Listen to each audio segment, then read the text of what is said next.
사실 제가 생각하시는 것보다 꽤 커서 놀라실지도 몰라요. 괜찮겠어요? 그의 낮은 목소리에 저는 대답 대신 수줍게 고개를 끄덕였습니다. 얼마나 크시길래 그래요? 저도 웬만한 건 다 받아봤거든요. 침실에 은은한 스탠드 불빛만 남겨두고 나니 제 가슴이 뛰는 소리가 마치 서귀포 앞바다의 파도 소리처럼 방 안을 가득 채우는 것 같았습니다. 51살 인생의 가을에 접어든 줄만 알았던 제게 이런 떨림이 다시 찾아올 줄은 꿈에도 몰랐습니다. 아니, 이런 감정은 제 인생에서 아예 지워진 단어라고 믿으며 살았거든요. 저보다 7살이나 어린 그 남자가 투박하지만 따뜻한 손길로 제 젖은 머리카락을 넘겨줄 때 정말이지 숨이 멎어버리는 것 같았습니다. 거울 속에 늘어진 살결이 걱정되고 주름진 손마디가 창피해 자꾸만 이불을 끌어올렸지만 12년이라는 긴 겨울을 지나 맞이하는 제 생애 가장 뜨거운 첫날 밤이었습니다. 하지만 여러분, 불과 얼마 전까지만 해도 저는 이 사람과 이런 밤을 맞이할 거라곤 상상도 못했습니다. 아니, 오히려 그를 제 인생에서 영원히 지워버려야 한다고 그를 만난 게 내 인생 최대의 실수라고 자책하며 밤새 울었었죠. 도대체 우리 사이에 어떤 모진 풍파가 몰아쳤던 걸까요? 오늘 여러분께 고요하다 못해 적막했던 제 삶을 송두리째 뒤흔들어 놓았던 그 남지와의 기적 같은 사랑 이야기를 들려드리려 합니다. 본격적인 이야기를 시작하기 전에 영상 오른쪽 아래 구독과 좋아요 한 번씩만 눌러주세요. 여러분의 응원이 저에게는 큰 힘이 됩니다. 제 이름은 지안입니다. 올해 나이 51가 되었네요. 저는 지금 제주도 서귀포 외곽 거친 돌담으로 둘러싸인 작은 단층 집에서 12년째 중고 책방을 운영하고 있습니다. 말이 좋아 책방이지 사실은 세상으로부터 도망쳐 나온 저만의 작은 요새이자 유배지 같은 곳입니다. 젊은 시절 예기치 못한 사고로 사랑하는 가족들을 차가운 바다에 먼저 보냈습니다. 그날 이후로 제 삶의 시계바늘은 12년 전 그 자리에 멈춰버렸어요. 남들은 낭만과 쉼이 있는 제주 바다라고들 하지만 저에게 이 서귀포 바다는 제 소중한 것들을 앗아간 지독한 무덤이자 하루하루 죽지 못해 버텨내야 하는 치열한 삶의 현장일 뿐입니다. 매일 아침 7시 안개가 자욱한 바닷바람 소리에 눈을 뜹니다. 창문을 열면 눅눅하고 비릿한 냄새가 제일 먼저 저를 맞이하죠. 부엌으로 나가 차가운 물 한 잔으로 속을 달래고는 제일 먼저 서가의 먼지를 닦기 시작합니다. 낡고 바랜 책들을 정리하다 보면 어깨며 손목이며 안 아픈 곳이 없어요. 아이고, 이제 이 몸뚱이도 내 맘 같지가 않네. 누가 듣는 사람도 없는데 자꾸만 혼잣말이 늘어납니다. 대답해줄 이 하나 없는 텅 빈 공간에서 제 목소리라도 들려야 그나마 내가 살아있다는 걸 느끼거든요. 오전 10시 낡은 나무 문을 열고 책방 손님을 맞이합니다. 가끔 찾아오는 여행객들이 여기 정말 고요하고 좋네요 라고 말하며 웃어 보일 때면 저도 억지 미소로 화답합니다. 하지만 손님들이 떠나고 난 뒤 다시 혼자 남겨진 서가 사이로 밀려드는 그 지독한 공허함은 말로 다 할 수가 없습니다. 배가 고픈 건 참겠는데 마음이 고픈 건 도무지 적응이 안 되더라고요. 가장 견디기 힘든 시간은 밤 9시 책방의 셔터를 내릴 때입니다. 덜컥하고 문이 닫히는 그 금속음이 꼭 제 인생의 문이 닫히는 소리처럼 들려 가슴이 철렁하곤 하거든요. 집으로 돌아가는 길은 고작 몇 걸음 안 되지만 가로등 아래 비치는 제 그림자가 그렇게 길고 쓸쓸해 보일 수가 없습니다. 현관문을 열면 반겨주는 온기 하나 없는 차가운 공기. 저는 집에 오자마자 TV부터 제일 크게 켭니다. 누군가의 말소리가 온 집안을 울려야 비로소 안심이 되거든요. 혼자서 대충 끼니를 때우고 침대에 누우면 천장에 서린 정막이 저를 짓누릅니다. 내일도 오늘 같겠지. 이렇게 바닷소리만 듣다가 늙어 죽겠지. 그런 생각들로 밤을 지새우는 게 제 일상이었습니다. 아픈 허리를 두드리며 파도 소리를 자장가 삼아 잠들던 제 삶은 마치 물기 하나 없이 메말라버린 고자 아래 덤불처럼 거칠고 삭막했습니다.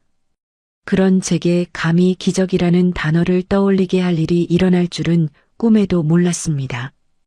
그저 오늘 하루도 무사히 지나가기만을 바랐던 어느 늦여름밤, 제 운명은 거친 태풍과 함께 제 집 담벼락을 넘어 들어왔습니다. 여러분, 인생이란 게 참 얄궂지요? 아무 일 없이 무채색으로 저물어갈 줄 알았던 제 51살의 생애가 예상치 못한 폭풍 후 한 번에 완전히 뒤바뀌게 될 줄 누가 알았겠어요. 그날은 유난히도 제주 바다가 미친 듯이 포효하던 밤이었습니다. 기상청에서는 비행기가 전면 결항될 정도의 강력한 태풍이 오고 있다고 경고했고 저녁 무렵부터 앞마당의 나무들이 금방이라도 뽑혀 나갈 듯 휘청거리고 있었습니다. 가게 문을 일찍 잠그고 안채로 들어가려는데 갑자기 마당 쪽에서 콱쾅 하고 심장이 떨어질 듯한 굉음이 들렸습니다. 책방 입구에 세워둔 커다란 나무 간판과 어닝이 강풍을 이기지 못하고 한쪽 지지대가 뽑혀 나간 거였어요. 낡은 천막이 펄럭이며 마치 굶주린 짐승처럼 울부짖는데 그걸 보는 순간 눈앞이 캄캄해졌습니다. 저게 날아가서 이웃집 돌담이라도 무너뜨리면 어쩌나, 지나가는 사람이라도 다치면 큰일인데 싶어 앞뒤 잴 것도 없이 빗속으로 뛰어나갔습니다. 아이고, 이를 어째. 사람 살려요. 거기 누구 없어요? 미친 듯이 소리를 질러봤지만 쏟아지는 폭우와 바람 소리에 제 목소리는 한 뼘도 못 가 흩어져 버렸습니다. 비에 젖어 천근만근 무거워진 천막을 혼자 힘으로 버텨보려 했지만 51살 여자의 힘으로는 역부족이었어요. 비바람에 몸은 휘청거리고 뺨을 때리는 굵은 빗줄기에 눈도 제대로 뜨기 힘들었습니다. 발을 헛디뎌 젖은 바닥에 그대로 고꾸라지려던 바로 그 찰나였습니다. 위험합니다. 뒤로 물러나세요. 낮고 묵직한 난생 처음 듣는 남자의 목소리가 제 귓가를 울렸습니다. 정신을 차려보니 누군가 제 허리를 단단하게 받쳐 세워주고 있었어요. 빗물에 젖어 앞이 잘 보이지 않았지만 제 등을 감싸 쥔 그 손길만큼은 너무나 뜨겁고 강렬했습니다. 고개를 들어보니 빗물에 흠뻑 젖은 한 남자가 서 있더군요. 그는 제가 고맙다는 말을 할 틈도 없이 어깨에 메고 있던 낡은 가방을 바닥에 던져두고는 곧장 사다리 위로 뛰어 올라갔습니다. 그 남자의 움직임은 놀라울 정도로 빠르고 정확했습니다. 거센 강풍에 사다리가 금방이라도 넘어질 듯 흔들리는데도 그는 마치 거대한 바위처럼 단단하게 중심을 잡고는 빠져나간 지지대를 붙잡아 세웠습니다. 빗물에 젖어 몸에 착 달라붙은 그의 티셔츠 위로 탄탄한 어깨 근육이 드러나는데 그 긴박한 상황 속에서도 이상하게 가슴이 울렁거리는 걸 느꼈습니다. 거기 밑에 있는 로프 좀 던져주세요. 빨리요. 그의 외침에 저는 정신없이 바닥에 굴러다니던 밧줄을 집어 던졌습니다. 남자는 입에 나사를 문 채 능숙한 솜씨로 간판과 지지대를 결속하기 시작했어요. 천둥 소리가 제주 하늘을 찢는 듯 했지만 사다리 위에 매달린 그 남자의 뒷모습은 너무나 듬직해서 마치 이 태풍을 다 막아줄 방파제처럼 보였습니다.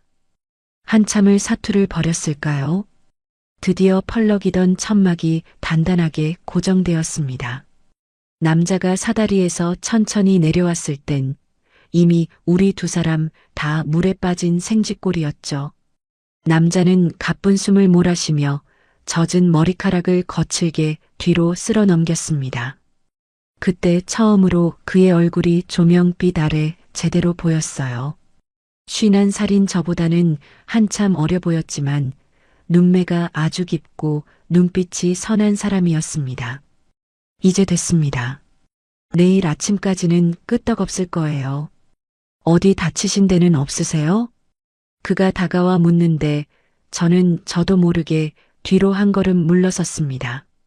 12년을 혼자 살면서 남자와 이렇게 가까이 마주본 게 얼마만인지 그의 몸에서 뿜어져 나오는 뜨거운 열기와 빗물 냄새가 코끝을 스치는데 제 심장 소리가 저 요란한 태풍 소리보다 더 크게 들리는 것 같았습니다. 아, 고맙습니다.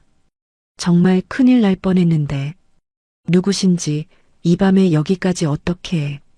제 질문에 그는 쑥스러운 듯 젖은 손으로 뒷머리를 극적이며 대답하더군요. 태호라고 합니다. 강태호요. 육지에서 가구 만드는 일 하다가 잠시 내려왔는데 숙소 가는 길을 잃어서 지나가다 비 피할 곳을 찾는데 마침 간판이 떨어지려 하길래 그만. 태호. 그 남자의 이름이 제 입가에 맴돌았습니다. 알고 보니 그는 저보다 7살이나 어린 44살의 청년이었습니다. 연고 하나 없는 제주도 서귀포 바다에 태풍과 함께 흘러들어온 낯선 이방인이었죠. 빗물에 젖어 떨고 있는 저를 보더니 태호 씨는 자기 겉옷을 벗어 제 어깨에 덮어주었습니다. 날이 찹니다. 얼른 들어가서 따뜻한 물로 씻으세요. 저는 이만 가보겠습니다. 남자는 쿨하게 돌아서려 했지만 저는 차마 그를 그냥 보낼 수 없었습니다. 이 폭풍우 속에 갈 곳을 잃고 헤매는 그 남자의 젖은 어깨가 자꾸만 눈에 밟혔거든요. 저는 염치불구하고 멀어지는 그의 소매 끝동을 붙잡았습니다. 태호 씨, 저기... 비가 너무 많이 와서 지금은 못 나가요. 잠시 책방 안에서 비라도 피하고 가세요. 따뜻한 차라도 한 잔 대접하고 싶어서 그래요. 망설이던 태호 씨는 이내 고개를 끄덕이며 책방 안으로 발을 들였습니다. 12년 동안 적막하기만 했던 제 공간에 낯선 남자의 묵직한 발소리가 울려 퍼지는 순간이었습니다. 그날 밤 낡은 서가의 책 냄새와 빗물 냄새가 섞인 책방 조명 아래 마주 앉은 두 사람 사이에는 묘한 기류가 흐르기 시작했죠. 하지만 저는 그때까지만 해도 꿈에도 몰랐습니다. 이 무뚝뚝해 보이는 남자가 제 인생의 삐걱거리는 마음의 문들을 하나하나 고쳐줄 사람이 될 줄은요. 태호 씨는 다음날 아침 비가 그친 뒤에도 제 주변을 맴돌며 제가 상상치도 못한 일들을 벌이기 시작했습니다. 여러분, 사실 그렇잖아요. 살다 보면 정말 말도 안 되는 타이밍에 운명이 찾아온다는 거요. 제 인생의 시계는 이미 12년 전에 멈춰버려서 다시는 태엽이 감길 일이 없을 줄 알았거든요. 그런데 그날 밤 제주를 집어삼킬 듯 몰아치던 그 태풍이 제 낡은 책방 문을 두드린 건 단순한 자연현상이 아니었던 것 같습니다. 태호 씨를 책방 안으로 들여보내고 나니 좁은 공간이 그 남자의 존재감만으로 꽉 차는 기분이 들었습니다. 빗물에 젖어 눅눅해진 책 냄새 사이로 그 사람의 거친 숨소리가 섞여드는데 12년 동안 정적만 가득했던 이 집이 갑자기 낯설게 느껴지더라고요. 일단 이거라도 좀 닦으세요. 옷이 다 젖어서 어쩌나.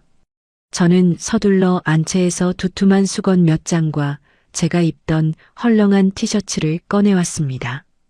남편이 남기고 간 옷들은 이미 예전에 다 정리해버려서 줄 게 마땅치 않았거든요.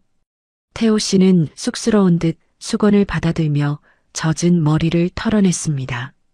수건 사이로 살짝살짝 보이는 그 남자의 눈매가 어찌나 깊은지 마주칠 때마다 제 가슴이 주책 맞게 덜컹거렸습니다. 고맙습니다. 실례가 많네요. 태풍 때문에 숙소 가는 길을 완전히 놓쳐버렸어요. 렌터카도 도랑에 빠져버리고 앞이 하나도 안 보여서 무작정 불빛 보고 찾아온 게 여기였네요. 태호 씨는 젖은 티셔츠를 갈아입기 위해 잠시 등을 돌렸습니다. 그 순간 제 눈에 들어온 그 남자의 넓은 어깨와 단단한 등, 근육. 51살 먹고 이런 말하기 참 부끄럽지만 그 긴박한 폭풍우 속에서도 남자 등이 참 넓구나 하는 생각이 절로 들더라고요. 12년 동안 잊고 살았던 감각들이 세포 하나하나를 깨우는 기분이었죠. 태호 씨가 옷을 갈아입는 동안 저는 주방에서 급하게 가스불을 올렸습니다. 제주바람에 몸이 으슬으슬 떨릴 텐데 따뜻한 거라도 마셔야 할 것 같았거든요. 찻잔을 들고 거실로 나갔을 때였습니다. 지한 씨, 저기 창문이 위험해 보여요. 곧 넘어올 것 같은데. 태호 씨의 말에 창밖을 보니 정말이지 무시무시했습니다. 거센 강풍에 낡은 나무 창틀이 비명을 지르며 덜컹거리고 있었어요. 금방이라도 유리창이 박살나며 폭풍우가 들이닥칠 것 같은 위기일발의 상황이었죠. 제가 당황해서 어쩔 줄 몰라 하자 태호 씨는 차를 마시기도 전에 다시 몸을 일으켰습니다. 이거 그냥 두면 큰일 나겠는데요. 혹시 남는 나무 판자나 공구 같은 거 있을까요? 저는 창고 구석에 처박아뒀던 잡동사니 상자를 끌어다 줬습니다.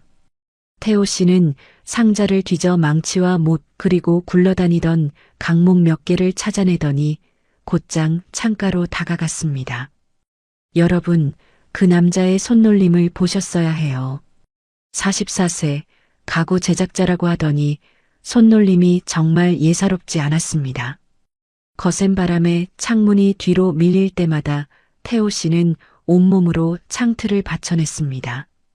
땀방울이 맺힌 그의 이마에 빗물이 들이치는데도 그는 눈 한 번 깜빡이지 않고 정확한 위치에 못질을 시작했어요. 탕, 탕, 탕. 묵직한 망치 소리가 폭풍우 소리를 뚫고 집안에 울려 퍼졌습니다.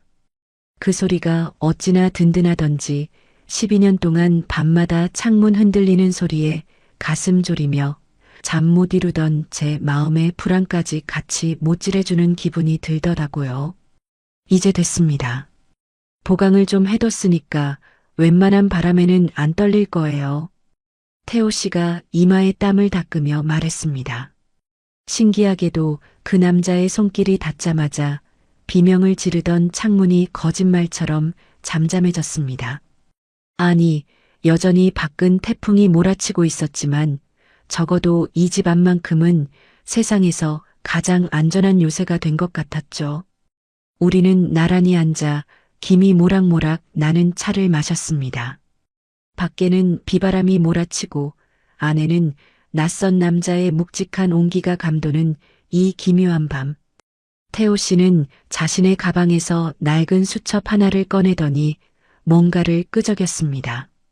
가구도면 같기도 하고 일기 같기도 한 그 글자들을 보며 저는 물었습니다.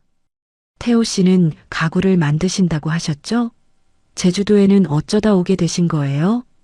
제 질문에 태호 씨는 잠시 찻잔을 내려놓고 창밖의 어둠을 응시했습니다.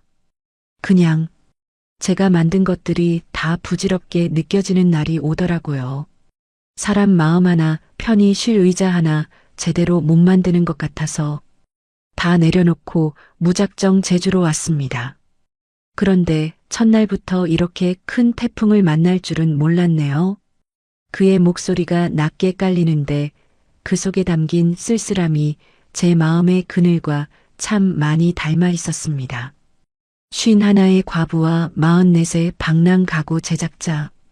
우리는 나이도 살아온 환경도 달랐지만 무언가 소중한 것을 잃고 이 섬으로 흘러들어왔다는 동질감을 느꼈습니다. 태호 씨 덕분에 오늘 밤은 편히 잘 수 있겠어요. 이 낡은 집이 무너질까봐 매일 밤 겁났거든요. 제 진심 어린 말에 태호 씨가 처음으로 희미하게 미소를 지었습니다. 그 미소가 어찌나 담백하고 따뜻하던지 제 가슴 한구석에 꽁꽁 얼어붙어 있던 얼음장이 쩍 하고 갈라지는 소리가 들리는 것 같았어요. 밤이 깊어갈수록 태풍의 기세는 더 사나워졌지만 이상하게 제 마음은 그 어느 때보다 평온했습니다. 낯선 이의 발소리와 숨소리가 이 적막한 책방을 온기로 채우고 있었으니까요. 저는 거실 소파에 태호 씨의 잠자리를 마련해주고 안채로 들어왔습니다. 침대에 누웠는데도 옆방에서 들려오는 그 남자의 뒤척임 소리에 신경이 곤두서서 도저히 잠을 이룰 수가 없었습니다. 내 인생에도 이런 일이 일어나는구나. 창밖의 태풍 소리는 이제 먼 나라 이야기처럼 들렸습니다. 제 머릿속은 온통 거실에 누워있는 그 남자의 넓은 어깨와 제 창문을 단단히 고쳐주던 그 뜨거운 손길뿐이었죠. 태풍이 지나가고 나면 이 남자도 떠나겠지 싶어 벌써부터 마음이 저릿해졌습니다. 하지만 여러분, 인연이라는 게 참 묘합니다. 다음 날 아침 거짓말처럼 태풍이 잦아들고 파란 하늘이 고개를 내밀었을 때 태호 씨는 짐을 챙겨 떠날 준비를 마쳤습니다. 그런데 대문을 나서려던 그가 갑자기 멈춰서더니 마당을 한참이나 바라보는 게 아니겠어요? 지안 씨, 저기. 마당의 잡초가 너무 무성하네요.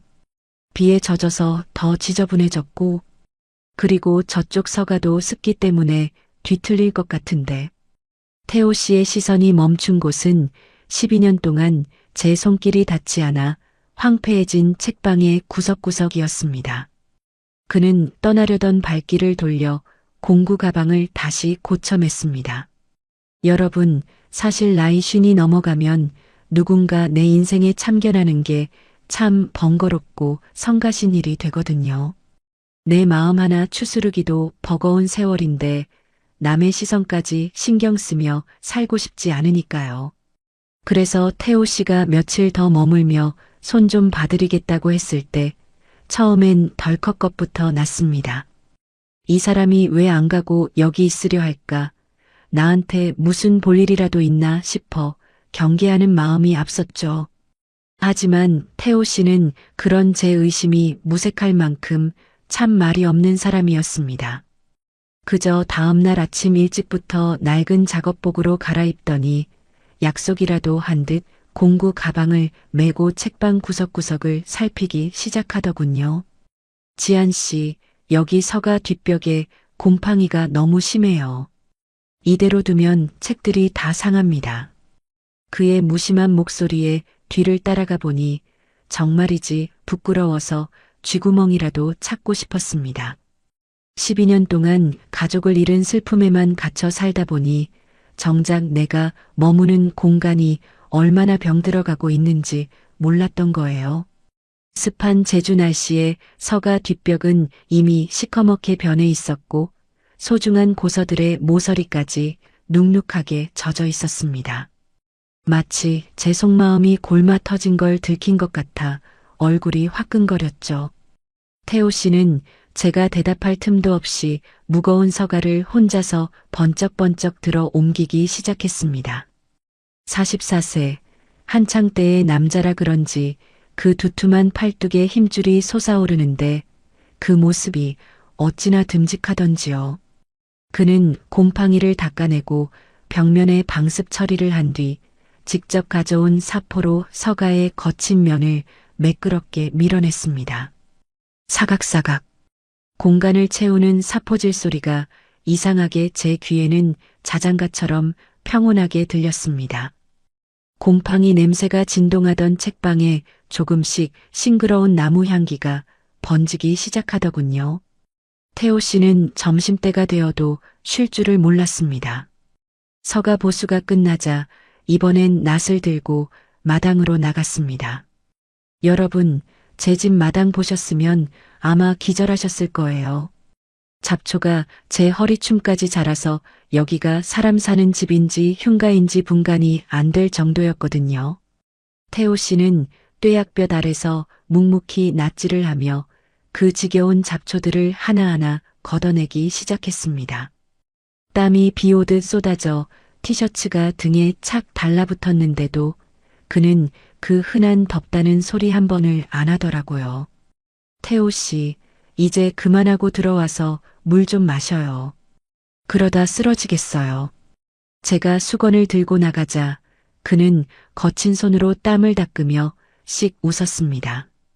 그 무뚝뚝한 얼굴에 번진 맑은 미소를 보는데 제 가슴이 또 주책맞게 방방 뛰었습니다. 51 먹은 여자가 30 중반 넘은 남자 땀 닦아주는 모습이라니 남들이 보면 흉보겠다 싶으면서도 제 손은 자꾸만 그 사람에게로 향하더군요.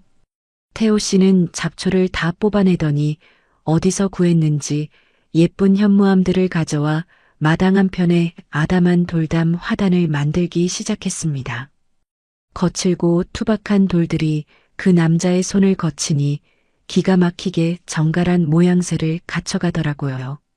여기는 나중에 꽃씨를 좀 뿌려야겠어요. 지한 씨 닮은 화사한 꽃들로요. 무심하게 툭 던진 그 한마디에 제 심장이 멎는 줄 알았습니다.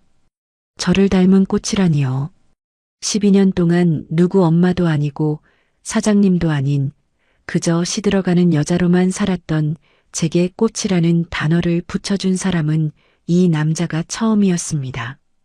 태호 씨의 손길이 닿는 곳마다 제 일상의 찌꺼기들이 사라지고 있었습니다. 삐걱거리던 서랍장은 부드러워졌고 곰팡이 냄새나던 구석진 방은 햇살과 나무 향기로 채워졌죠. 신기한 건 공간이 바뀌니까 제 마음도 조금씩 변하더라는 겁니다. 매일 아침 눈 뜨는 게 지옥 같았는데 이제는 오늘은 태호 씨가 어디를 고칠까 하는 기대감에 눈이 번쩍 떠지더라고요. 저녁 무렵 정리가 어느 정도 끝나자 마당은 몰라보게 환해졌습니다. 제멋대로 자랐던 풀들은 사라지고 정갈하게 쌓인 돌담 사이로 제주 바람이 기분 좋게 드나들었죠. 태호 씨는 마당 한가운데에 직접 만든 작은 나무 의자 2개를 나란히 놓았습니다. 이제 여기서 받아보세요. 서서 보는 거랑 앉아서 보는 거랑은 또 다르거든요. 그의 배려에 눈시울이 뜨거워졌습니다. 12년 동안 저는 한 번도 바다를 제대로 감상해 본 적이 없었거든요. 그저 원망하고 무서워하며 외면하기 바빴던 그 바다를 태호 씨는 예쁜 의자에 앉아 마주보라고 말해주고 있었습니다. 어느새 서귀포의 하늘이 붉게 물들기 시작했습니다. 귤밭 너머로 해가 뉘엿뉘엿 지는데 평소라면 지독하게 쓸쓸했을 그 풍경이 오늘따라 유난히 포근하게 느껴지더군요. 태호 씨는 먼지 묻은 손을 털며 마루 끝에 걸터 앉았습니다. 그의 이마에 맺힌 땀방울이 노을빛을 바다보석처럼 반짝였습니다. 저는 고마운 마음에 뭐라도 더 해주고 싶어 부엌으로 달려갔습니다. 평소엔 혼자 대충 물 말아먹던 저녁이었지만 오늘은 이 남자와 함께 근사하게 나누고 싶었거든요. 여러분, 사실 술보다 더 사람 마음을 취하게 만드는 게 뭔지 아세요? 바로 해질녘의 붉은 노을, 그리고 내 이야기를 가만히 들어주는 단 한 사람의 눈빛입니다. 그날 저녁이 그랬습니다. 태호 씨가 정성껏 닦아놓은 마당 너머로 서귀포의 하늘이 타오를 듯 붉게 물들기 시작했죠. 귤밭 사이사이로 스며드는 노을빛이 평상 위에 나란히 앉은 우리 2사람의 어깨 위로 내려앉는데 그 공기가 어찌나 달큰하면서도 실인지 가슴이 뭉클하더라고요. 저는 평소 아껴두었던 찻잎을 정성껏 우려내 평상 위로 가져갔습니다. 태호 씨, 고생 많으셨는데 차 한잔해요. 향이 참 좋거든요. 제가 건넨 잔을 받아들며 태호 씨는 낮게 숨을 내뱉었습니다. 쌉싸름한 찬물 향기가 코끝을 스치고 우리 사이엔 한동안 기분 좋은 침묵이 흘렀습니다. 12년 동안 저 홀로 지켰던 이 평상이 누군가의 무게로 인해 든든하게 느껴지는 게 참 생경하면서도 따뜻했습니다. 지안 씨, 여기 바다는 참 예쁘면서도 사람 마음을 참 아프게 하네요.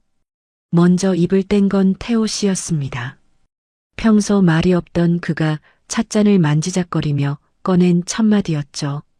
저는 그 말의 의미를 너무나 잘 알기에 그저 조용히 고개를 끄덕였습니다. 그러자 태호 씨가 자신의 이야기를 하나둘 꺼내놓기 시작하더군요. 육지에서 남부럽지 않게 가구 공방을 운영하던 이야기, 믿었던 동료의 배신으로 하루아침에 모든 걸 잃고 빚더미에 앉았던 이야기. 그리고 자부심이었던 자신의 공방문에 빨간 딱지가 붙던 날의 비참함까지요. 제 손으로 만든 의자 하나 지키지 못하는 주제에 누굴 편히 쉬게 하겠나 싶더라고요. 세상에서 제가 가장 쓸모없는 나무 토막처럼 느껴졌습니다. 담담하게 말하는 태호 씨의 목소리가 미세하게 떨리는 걸 보는데 제 가슴 한구석이 칼로 베인 듯 아려왔습니다. 44, 인생의 한복판에서 모든 걸 잃고 도망치듯 이 섬으로 흘러들어온 그 남자의 고독이 제 상처와 너무나 닮아 있었거든요. 그의 눈빛에 서린 그 짙은 그림자가 남의 일 같지 않아 저도 모르게 12년 동안 꽁꽁 싸매두었던 제 속살 같은 이야기를 꺼내놓게 되었습니다. 태호 씨, 저도 이 바다가 세상에서 제일 무서워요. 12년 전 그날 저 푸른 물결이 제 남편이랑 아이를 한순간에 데려갔거든요. 그날 이후로 제 시계는 멈췄어요. 남들은 제주가 천국이라는데 저한테는 이곳이 거대한 감옥이었답니다. 남편을 잃고 홀로 책방을 지키며 밤마다 천장을 보고 울던 날들, 내 아이의 마지막 웃음소리가 파도 소리에 섞여 들려 환청에 시달리던 그 지독한 세월들, 누구에게도 말하지 못했던 12년치의 서러움이 차가운 찻잔 위로 눈물이 되어 툭 떨어졌습니다. 제 눈가에 눈물이 고이자 태호 씨는 말없이 자기 손수건을 건네주더군요. 우리 참 많이 닮았네요. 겉은 멀쩡해 보여도 속은 다 썩어 들어간 나무들처럼. 태호 씨가 씁쓸하게 웃으며 제 찻잔에 따뜻한 물을 다시 채워줬습니다. 51세의 과부와 44세의 방랑자. 나이도 살아온 길도 달랐지만 상실이라는 같은 무게의 짐을 지고 있다는 것만으로도 우리는 금세 하나가 되었습니다. 그가 겪은 실패와 제가 겪은 상처가 노을빛 아래서 서로 섞이며 지독했던 외로움이 조금씩 희석되는 기분이었습니다. 밤은 깊어갔고 귤밭 건너 불빛들이 하나둘 꺼져갔지만 우리들의 대화는 멈출 줄 몰랐습니다. 나이 차이 따위는 이미 잊은 지 오래였죠. 그저 상처 입은 두 영혼이 서로의 흉터를 조심스럽게 어루만지는 그런 성스러운 시간 같았습니다. 태호 씨의 깊은 눈빛이 저를 향할 때마다 저는 느꼈습니다. 아, 이 사람이라면 내 이 지독한 상실의 흉터를 부끄러워하지 않아도 되겠구나 하고요. 지안 씨, 오늘 밤은 유난히 파도 소리가 슬프지 않네요. 옆에 누군가 있어서 그런가 봅니다. 태호 씨의 그 부드러운 목소리에 제 가슴이 뭉클해졌습니다. 노을은 이미 지고 사방은 어둑해졌지만 제 얼굴은 아까 본 노을보다 더 붉게 달아올랐죠. 텅 비어있던 제 마음의 태호라는 이름의 따뜻한 씨앗이 심어지는 순간이었습니다. 하지만 여러분, 사랑이라는 게 말로만 하는 게 아니잖아요. 태호 씨는 그날 이후로 제게 더 깊고 세밀한 배려를 보여주기 시작했습니다. 제가 미처 깨닫지 못했던 제 몸의 고단함까지 먼저 알아봐주는 그런 다정한 행동들 말이죠. 어느 날이었어요. 여느 때처럼 무거운 고서들을 서가로 옮기느라 제 손목이 유난히 시큰거리고 부어올라 있었거든요. 저는 그게 부끄러워 태호 씨가 오면 얼른 소매를 내려 감추곤 했습니다.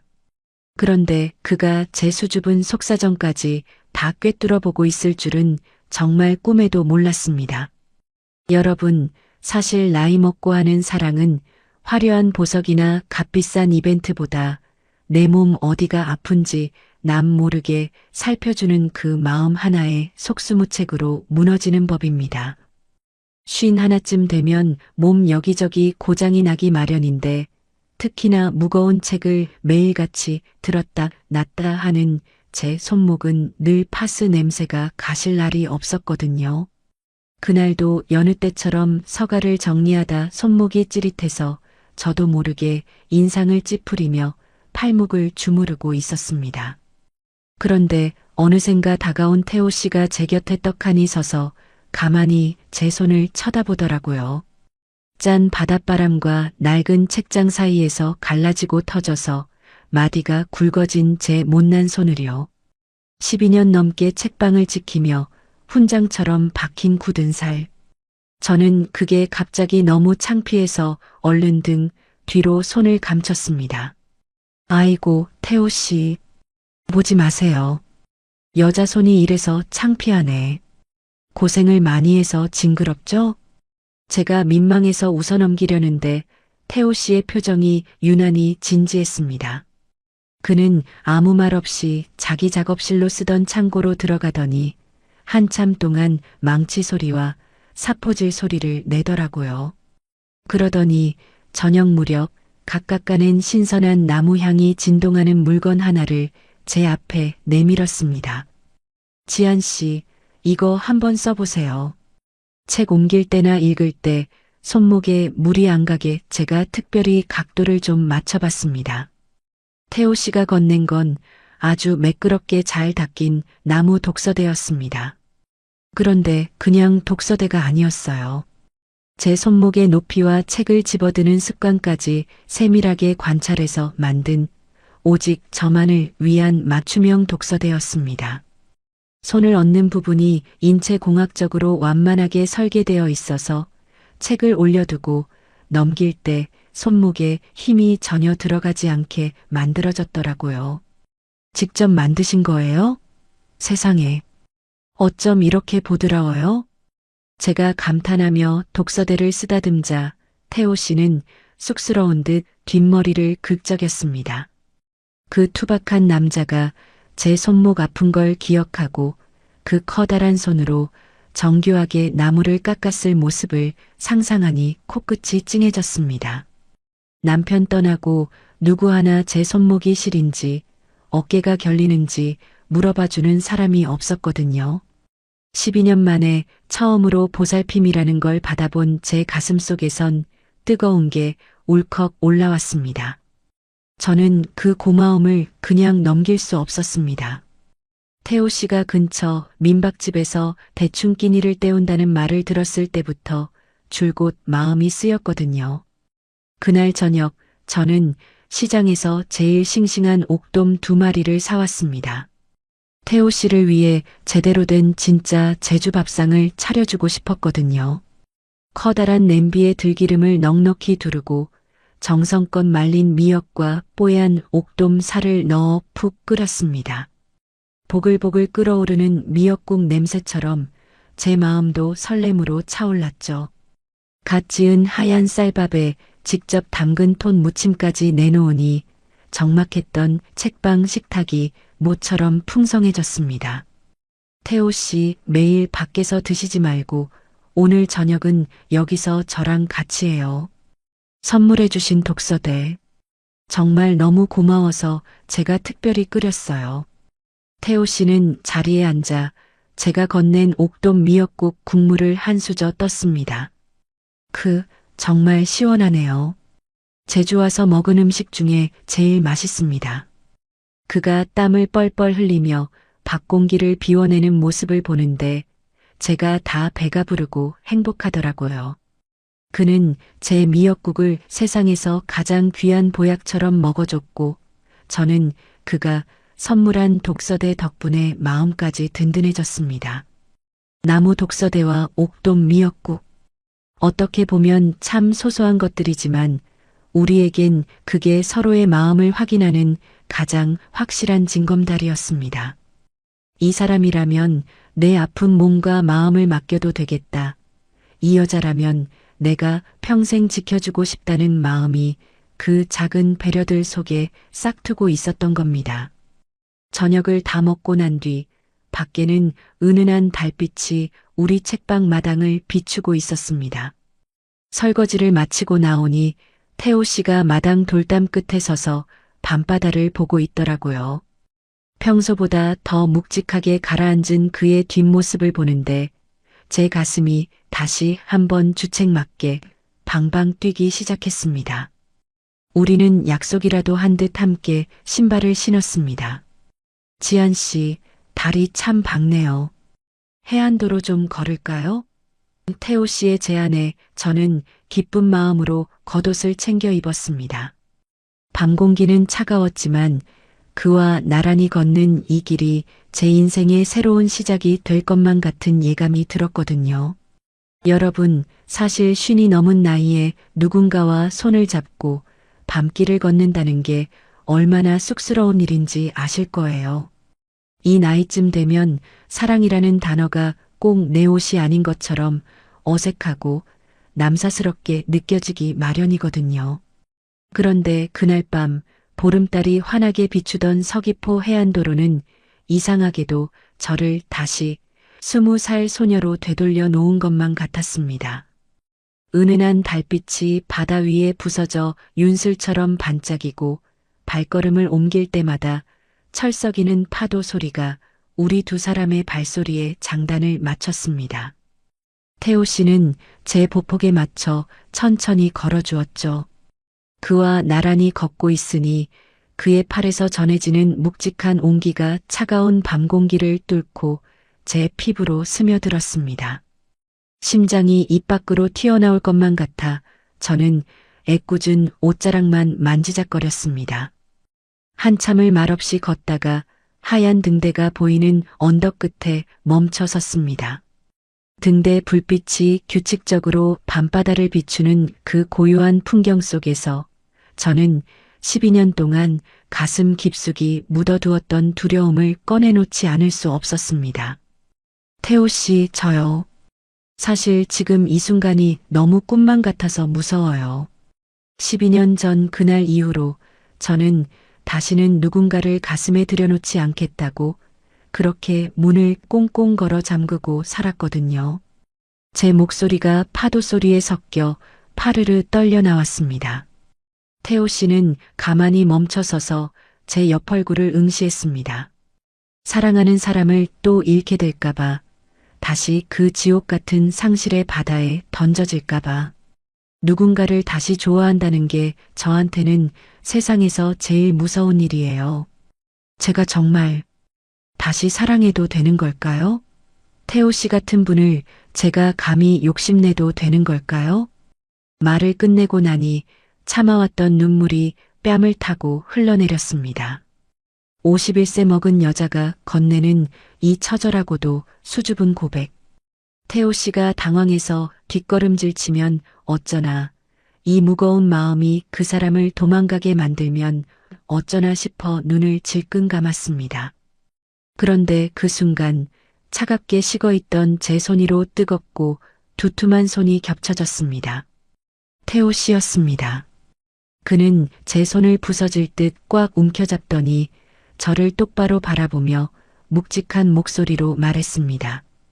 지한 씨, 그동안 얼마나 춥고 외로운 바다를 혼자 건너오셨는지 다 가늠할 순 없지만 이거 하나만은 약속할게요. 이제 지한 씨 혼자 파도 맞게 두지 않습니다. 그는 제 손을 자기 가슴 쪽으로 끌어당겼습니다. 손바닥을 통해 전해지는 그의 심장 박동이 제 것만큼이나 빠르고 뜨겁게 요동치고 있었어요. 저는 화려한 미래를 약속할 만큼 대단한 사람은 아닙니다. 하지만 지한 씨의 남은 생에 그 어떤 태풍이 불어와도 흔들리지 않는 든든한 버팀목은 되어드릴 수 있습니다. 지한 씨가 다시 사랑하는 걸 두려워하지 않게 제가 그 문 앞에서 매일 밤 지키고 서 있을게요. 저랑 같이 걸어가 주시겠어요? 태호 씨의 그 버팀목이라는 말 한마디에 제 가슴 속의 둑이 완전히 무너져 내렸습니다. 평생을 떠돌던 남자가 제 곁에 뿌리를 내리겠다는 그 맹세가 세상 어떤 보석보다도 값지게 느껴졌거든요. 우리는 등대 불빛이 비치는 그 언덕 위에서 누가 먼저랄 것도 없이 서로를 꽉 끌어안았습니다. 태호 씨의 품은 제가 상상했던 것보다 훨씬 더 넓고 따뜻했습니다.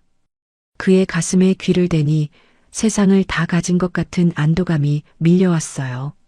12년의 긴 겨울이 지나고 드디어 제 인생에도 꽃이 피는구나 싶어 눈물이 봇물 터지듯 쏟아졌습니다. 태호 씨는 그런 저를 큰 손으로 토닥이며 이제 울지 마요. 지한 씨. 내가 왔잖아요. 라고 속삭여 주었습니다. 그날 밤 우리는 이제 책방 사장님과 가구 제작자가 아닌 서로의 이름을 다정하게 부르는 연인이 되어 언덕을 내려왔습니다. 내려오는 길은 올라올 때보다 훨씬 밝아 보였습니다. 가로등 불빛도 밤바다의 물결도 마치 우리를 축복해주는 것 같았죠. 우리는 약속했습니다. 세상 사람들의 시선이나 나이 차이 같은 건 신경 쓰지 말자고. 오직 서로의 체온에만 집중하며 남은 생을 찬란한 사랑으로 채워가자고요. 그렇게 시작된 우리의 연애는 서귀포 앞바다의 윤슬처럼 눈부시게 반짝이기 시작했습니다. 남들 눈에는 늦바람이라 보일지 몰라도 우리에겐 생애의 가장 뜨거운 첫사랑이나 다름없었으니까요. 하지만 여러분, 좁은 시골 마을에서 50대 과부가 연하남과 연애한다는 게 생각보다 쉬운 일은 아니었습니다. 우리는 마을 사람들의 눈을 피해 우리만의 은밀한 낙원을 찾아야만 했죠. 여러분, 사실 좁은 동네 살다 보면 발 없는 말이 천리 간다는 걸 뼈저리게 느끼게 되잖아요. 특히나 저처럼 혼자 된 지 오래된 여자가 젊고 듬직한 남자랑 매일 붙어 있으니 동네 사람들 입방아에 오르내리는 건 시간 문제였죠.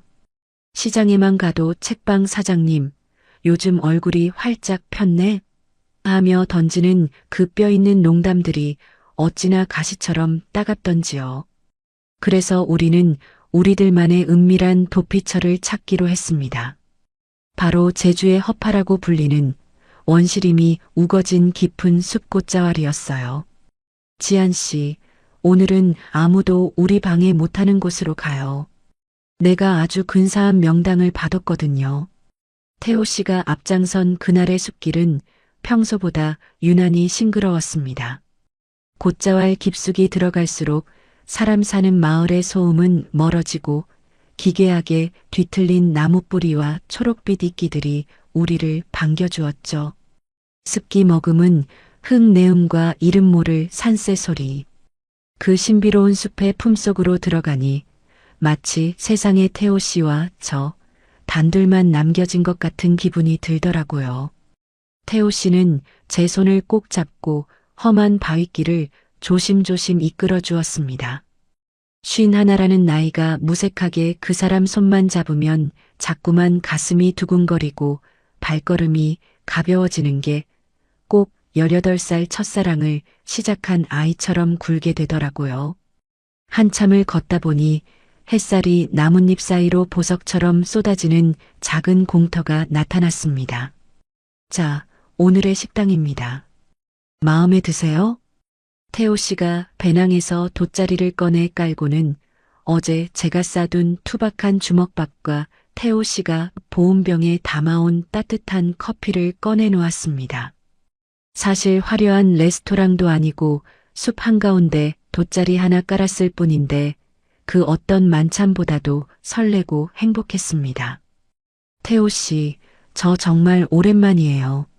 누군가랑 이렇게 밖에서 밥 먹는 거, 마음 놓고 웃어보는 거요. 제가 주먹밥을 한 입 베물며 말하자 태호 씨는 제 입가에 묻은 밥풀을 손가락으로 다정하게 떼어 주었습니다.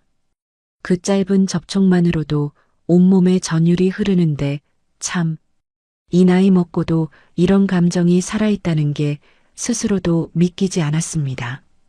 주먹밥 하나를 나눠 먹고 우리는 나란히 누워 하늘을 가린 초록색 지붕을 바라보았습니다. 나뭇잎 사이로 비치는 햇살이 제 눈꺼풀 위로 간지럽게 내려왔는데 갑자기 그런 생각이 들더라고요. 12년 동안 저는 제 인생이 죽은 나무처럼 바짝 말라 비틀어져 버린 줄로만 알았습니다. 다시는 새순이 돋지도 꽃이 피지도 않을 거라고 단정 짓고 살았죠. 그런데 지금 제 심장은 미친 듯이 요동치고 있었습니다. 멈춰버린 줄 알았던 제 삶의 톱니바퀴가 태호라는 남자를 만나면서 드르륵 소리를 내며 다시 돌아가기 시작한 거예요. 곧자왈의 거친 생명력이 제 혈관을 타고 흐르는 것만 같았습니다. 지한 씨, 무슨 생각해요? 눈빛이 꼭 먼 데가 있는 사람 같아요. 태호 씨가 몸을 돌려 저를 지그시 바라봤습니다. 저는 쑥스러운 듯 웃으며 그의 가슴팍에 머리를 기대었습니다. 그냥 내 심장 소리가 너무 커서 태호 씨한테 들릴까봐 걱정돼서요. 나이 먹고 주책이죠? 이 숲의 벌레들도 다 비웃을 것 같아. 제 농담에 태호 씨가 커다란 팔로 저를 더 꽉 끌어안았습니다. 그의 품에서는 그가 매일 만지는 나무 냄새와 기분 좋은 땀 냄새가 섞여났습니다. 그 냄새가 어찌나 안심이 되는지 저는 그 자리에서 영원히 멈춰버리고 싶다는 유치한 생각까지 했습니다. 비웃긴요. 지한 씨 심장 소리가 세상에서 제일 아름다운 음악인걸요. 앞으로 더 크게 뛰어도 돼요. 내가 다 받아낼 테니까. 태호 씨의 그 듬직한 말 한마디에 저는 12년치의 외로움을 보상받는 기분이었습니다.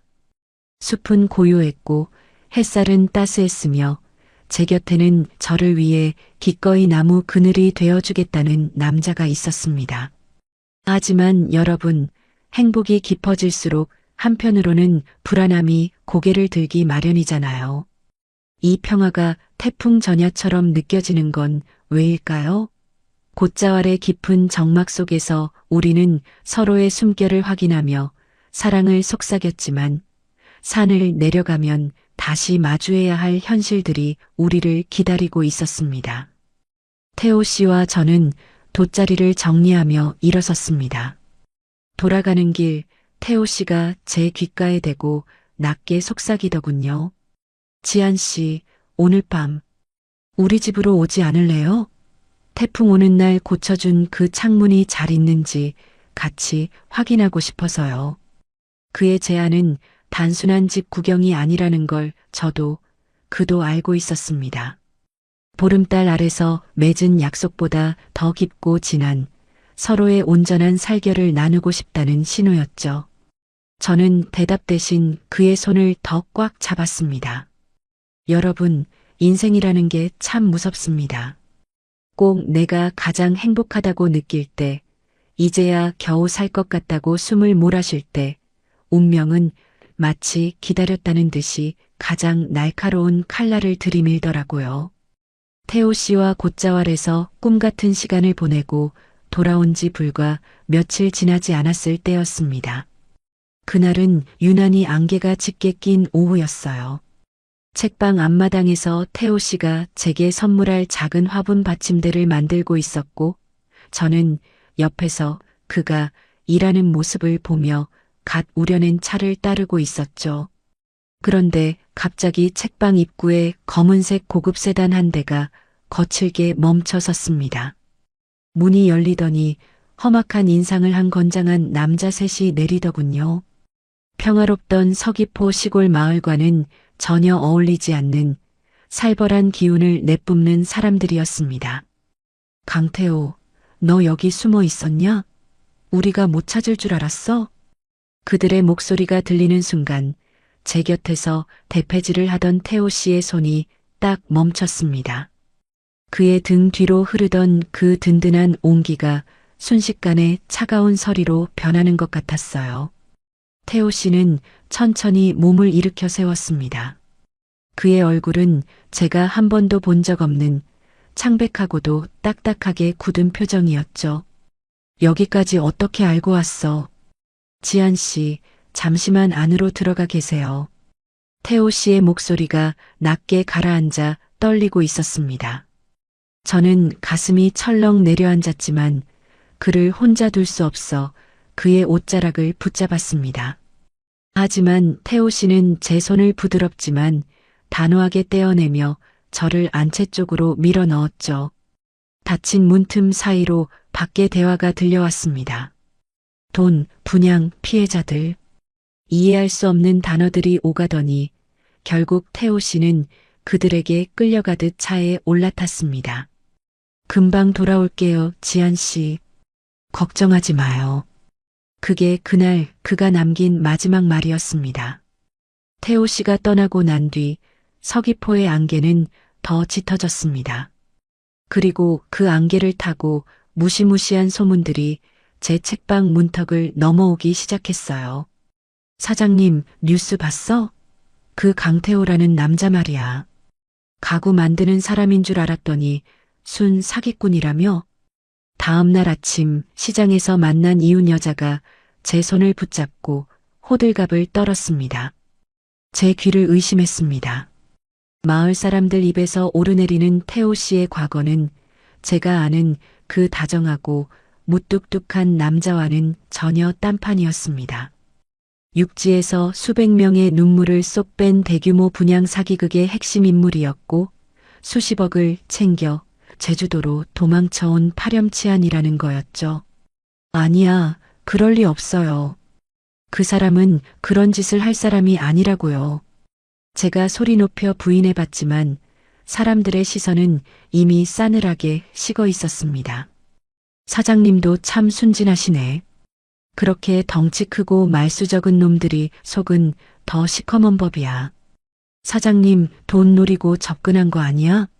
라는 말들이 비수처럼 제 가슴을 찔렀습니다. 책방으로 돌아오는 길 골목마다 수군거리는 소리가 환청처럼 들렸습니다. 12년 전 가족을 잃었을 때 느꼈던 그 지독한 고립감이 다시 저를 덮쳤습니다. 태호 씨가 정성껏 고쳐놓은 서가, 그가 뽑아낸 잡초 자리에 심은 화단, 나란히 앉아 차를 마셨던 평상. 그 모든 것들이 갑자기 가짜처럼 느껴지기 시작했어요. 태호 씨, 정말 당신이 그런 사람이었나요? 나한테 보여준 그 눈빛도, 그 떨리던 손길도 다 연극이었던 건가요? 전화기는 꺼져 있고 태호 씨가 머물던 숙소는 이미 짐이 빠진 상태였습니다. 사람들은 저를 향해 동정 어린 혹은 비웃음 섞인 눈길을 보냈습니다. 51살에 늦바람 나서 사기꾼한테 홀린 불쌍한 여자. 제 이름 뒤에 붙은 그 꼬리표가 저를 숨막히게 했습니다. 밤이 되자 태풍보다 더 무서운 적막이 찾아왔습니다. 태호 씨가 고쳐놓은 창문은 이제 흔들리지 않았지만 제 마음의 창틀은 사정없이 덜컹거리고 있었죠. 방 한구석, 그가 선물해준 나무 독서대를 바라봤습니다. 제 손목의 각도까지 세심하게 맞춰 깎아낸 그 나무의 감촉. 사기꾼이 이런 것까지 이렇게 정성껏 만들었을까?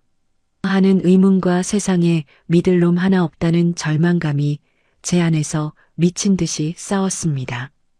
그런데 여러분, 지옥 같은 3일이 지나고 모두가 그를 범죄자라고 확신하며 제게 등을 돌렸을 때 제 책방 우체통에 낡은 봉투 하나가 꽂혀 있었습니다.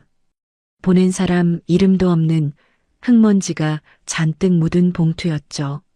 여러분, 사실 사람이 제일 무서운 건 나를 욕하는 적이 아니라 어제까지 웃으며 안부를 묻던 이웃들이 한순간에 서늘한 눈빛으로 변할 때예요. 태호 씨가 떠나고 마을에 그 흉측한 소문이 번지자 서귀포의 그 따뜻했던 인심은 간데없고 제 주변엔 오직 날선 가시들만 가득해졌습니다. 꺼 봐, 내가 뭘 했어. 외지인은 함부로 드리는 게 아니라니까. 책방 사장님도 그래. 나이 먹고 남자의 눈이 멀어서 사기꾼인지도 모르고. 시장에 두부 한 모를 사러 가도 동네 정자 밑을 지나가도 제 등 뒤로 수군대는 소리가 파도보다 더 거세게 밀려왔습니다. 12년 동안 이 좁은 마을에서 부대끼며 살았던 이웃들이었는데 그들은 마치 기다렸다는 듯이 저를 사기꾼의 공범 혹은 정신 나간 늙은 여자 취급을 하더군요. 제가 태호 씨는 그런 사람이 아니라고, 아직 확실한 건 아무것도 없다고 항변해봐도 돌아오는 건 비웃음 섞인 동정뿐이었습니다. 사장님, 정신 차려요. 그 덩치 좋은 놈이 사장님 돈 보고 접근한 거라니까. 이제 와서 편들어봐야 사장님만 바보 돼. 그 말들이 비수가 되어 가슴에 박혔습니다. 무엇보다 저를 가장 아프게 한 건 태호 씨가 남긴 그 공백이었어요.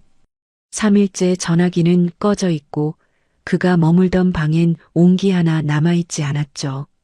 사람들의 비난보다 무서운 건 정말 내가 또 버려진 걸까? 하는 그 지독한 의심이었습니다. 12년 전 바다가 제 가족을 앗아갔을 때 느꼈던 그 참담한 상실감이 다시 제 목살을 조여왔습니다. 결국 저는 책방 문을 닫아 걸었습니다. 임시 휴업이라는 팻말을 내걸고 태호 씨가 정성껏 고쳐준 그 튼튼한 창문들을 모두 닫고 커튼을 쳤죠. 빛 한 점 들어오지 않는 어둠 속에서 저는 스스로를 고립시켰습니다. 밖에서 마을 사람들이 제 집 앞을 지나가며 저 안에서 울고 있겠지. 창피해서 못 나오는 거야라고 내뱉는 소리가 들릴 때마다 저는 귀를 막고 이불 속으로 파고들었습니다. 여러분, 배신감이라는 게 참 지독하더라고요. 태호 씨와 곶자왈에서 나눴던 그 뜨거운 눈맞춤, 제 손목을 위해 깎아준 독서대, 옥돔 미역국을 먹으며 짓던 그 선한 미소. 그 모든 기억이 이제는 저를 조롱하는 환영이 되어 나타났습니다. 태호 씨, 정말 다 가짜였나요? 당신이 한 맹세도, 그 듬직한 어깨도 다 나를 속이기 위한 도구였나요? 책방 서가 구석에 앉아 있으면 그가 보수한 나무 향기가 코끝을 스쳤습니다. 그 향기가 너무 좋아서 눈물이 났고 또 너무 미워서 벽을 긁어댔습니다. 밤물은 목에 넘어가지 않았고 잠을 청하려 해도 험악한 남자들에게 끌려가던 태호 씨의 뒷모습만 떠올라 온몸이 사르르 떨렸습니다. 저는 또다시 12년 전에 그 유령 같은 삶으로 되돌아가고 있었습니다. 아니, 이번에는 그때보다 더 깊은 수렁이었습니다. 한번 열렸던 마음의 문이 강제로 닫힐 때의 통증은 처음보다 훨씬 더 잔인했으니까요. 마을 사람들은 이제 제 집 담벼락 너머로 침을 뱉듯 비난을 던지고 갔습니다. 평생을 성실하게 살아온 제 인생이 단 며칠 만에 사기꾼에게 홀린 여자라는 오명으로 더럽혀졌죠. 저는 거울을 보는 것조차 두려웠습니다. 거울 속에는 생기를 잃고 푹 꺼진 눈을 한 세상에서 가장 초라한 쉰한 살의 여자가 서 있었거든요. 그렇게 일주일을 꼬박 알아누워 죽음 같은 정막 속에 갇혀 있을 때였습니다. 온 동네가 저를 향해 등을 돌리고 저조차 저 자신을 포기하려던 그 시커먼 밤이었죠. 대문 틈 사이로 누군가 거칠게 편지 한 통을 밀어넣는 소리가 들렸습니다. 마을 사람들의 협박 편지일까 싶어 무시하려 했지만 왠지 모를 이끌림에 저는 비틀거리는 몸을 이끌고 마당으로 나갔습니다. 흙먼지가 잔뜩 묻은 낡은 봉투. 거기엔 보낸 사람의 이름 대신 오직 저만이 알아볼 수 있는 투박한 나뭇잎 그림 하나가 그려져 있었습니다. 태호 씨가 독서대 귀퉁이에 작게 새겨두었던 바로 그 문이었습니다. 저는 떨리는 손으로 봉투를 뜯었습니다. 그 안에는 태호 씨의 정갈하지만 힘있는 글씨가 빼곡히 적힌 편지와 함께 빛바랜 서류 몇 장이 들어 있었습니다. 여러분, 사실 진실이라는 건 가장 어두운 밤에 가장 낮은 곳에서 소리 없이 찾아오나 봅니다. 일주일 동안 곡기를 끊고 어둠 속에 파묻혀 있던 제게 태호 씨의 그 투박한 나뭇잎 문양이 그려진 봉투는 마지막으로 붙잡은 썩은 동성 같은 거였어요. 저는 떨리는 손으로 봉투를 찢다시피 열었습니다. 그 안에는 꼬질꼬질하게 때가 탄 종이 뭉치들이 쏟아져 나왔죠. 처음엔 그게 다 뭔지 몰랐습니다. 복잡한 수치들이 적힌 설계 도면과 전문 용어가 가득한 서류들이었으니까요. 그런데 도면 한 귀퉁이에 태호 씨가 연필로 꾹꾹 눌러 쓴 메모들을 읽어내려가기 시작하면서 제 가슴은 터질 듯이 방망이질 치기 시작했습니다. 지안 씨, 당신에게만은 끝까지 보이고 싶지 않았던 추한 진실들입니다. 편지의 첫 문장을 읽는 순간 참았던 눈물이 서류 위로 뚝뚝 떨어졌습니다. 여러분, 세상 사람들이 사기꾼이라고 손가락질하던 태호 씨는 사기꾼이 아니었습니다. 오히려 그 반대였어요. 그는 육지에서 대형 건설사의 부실 공사를 가장 먼저 세상에 알리려 했던 양심 있는 설계자이자 가구 제작자였습니다. 서류 속에는 건설사가 원가를 아끼기 위해 사람의 목숨이 달린 철근을 빼돌리고 규격에 맞지 않는 자재를 썼다는 증거들이 빼곡했습니다. 태호 씨는 그걸 묵인할 수 없어서 내부 고발을 했던 거였어요. 하지만 세상은 그리 정의롭지 못했습니다. 거대 세력은 태호 씨에게 모든 죄를 뒤집어 씌워 사기꾼으로 몰아세웠고 그를 협박하며 입을 막으려 했던 겁니다. 그날 책방 앞으로 찾아왔던 그 험악한 남자들은 태호 씨를 찾아온 빚쟁이가 아니라 태호 씨가 가진 마지막 증거 서류를 뺏으러 온 보복 세력이었던 거예요. 내가 그들과 맞서면 지안 씨의 평화로운 책방까지 피바람이 불 것 같아 차마 곁에 있을 수 없었습니다. 나를 원망하셔도 좋습니다. 하지만 지안 씨, 당신을 향했던 제 마음만큼은 단 한순간도 거짓이 아니었습니다. 서류 더미 밑바닥에는 태호 씨가 제 책방을 위해 설계했던 도면들이 더 있었습니다. 단순한 가구가 아니었어요. 태풍이 불어도 지진이 나도 제가 안전할 수 있게 집 구조를 보강할 계획들이 세밀하게 적혀 있었죠. 그는 자신을 쫓는 어둠 속에서도 오직 홀로 남겨질 저의 안전만을 걱정하고 있었던 겁니다. 저는 그 서류들을 가슴에 안고 마당으로 뛰어나갔습니다.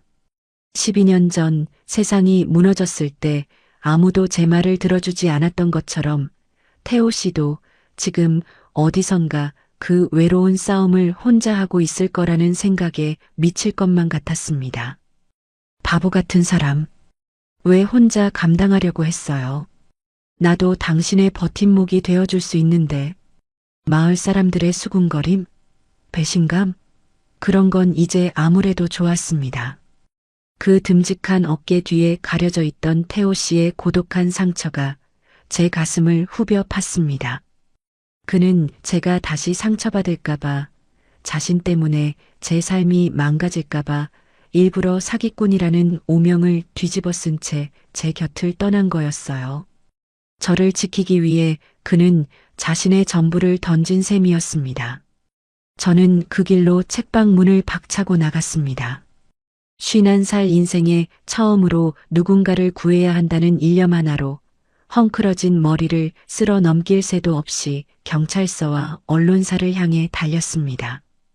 태호 씨가 목숨 걸고 지켜온 이 서류들이 빛을 발해야 했으니까요. 여러분, 사랑이 사람을 얼마나 독하게 만드는지 아세요? 저는 더 이상 눈물만 흘리던 나약한 과부가 아니었습니다. 내 남자의 명예를 되찾고 그를 사지로 몰아넣은 놈들에게 본때를 보여줘야겠다는 서슬퍼런 각오가 생기더라고요.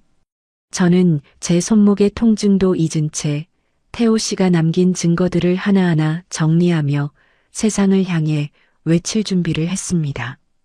하지만 그 무서운 놈들이 태호 씨를 가만두지 않았을까봐 지금 이 순간에도 그가 차가운 바닥 어디선가 고통받고 있을까봐 심장이 타들어 가는 것 같았습니다. 밤마다 등대 불빛을 바라보며 빌고 또 빌었습니다. 제발 살아만 있어줘요. 내가 당신을 찾을 수 있게 길을 잃지 않게 버텨줘요. 그렇게 며칠 밤을 지새우며 진실을 밝히기 위해 뛰어다니던 중 서귀포 해안가 근처에서 누군가 태호 씨와 비슷한 남자를 봤다는 소식이 들려왔습니다. 하지만 그 소식과 함께 전해진 이야기는 제 가슴을 무너뜨리기에 충분했습니다. 그가 크게 다친 채 발견되었다는 소문이었죠.